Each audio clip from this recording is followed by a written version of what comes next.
ડોક્ટરનું hub બની ગયું છે, જેના આધારે અસંખ્ય હાટડીઓ ખોલીને ડોક્ટર સારવાર કરતા હોય છે।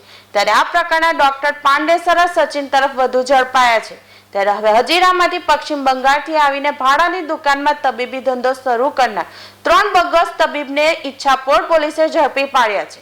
આ બોગસ ડોક્ટર પાસે સામાન્ય અને ગરીબ પરિવારના લોકો સારવાર માટે આવતા હતા। ખાસ કરીને શ્રમિક લોકો આવતા હતા, જેથી બોગસ ડોક્ટરો તેમના પાસેથી ₹50 થી લઈ ₹200 સુધીની ફી લેતા હતા, જેથી રોજની તેમને ત્યાં લાઈનો લાગતી હતી। આ પકડાયેલા ડોક્ટર સહિત અન્ય કેટલા પ્રકારની પ્રેક્ટિસ કરે છે તેને લઈને તપાસ હાથ ધરવામાં આવી છે।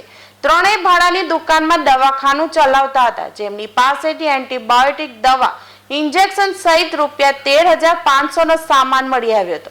આ બોગસ ડોક્ટરોમાં લક્ષ્મણ પ્રફુલ્લ સરકાર, ગોવિંદા પ્રભાત હાલદાર અને રમેશ નકુલ મંડલની ધરપકડ કરી વધુ તપાસ હાથ ધરી છે।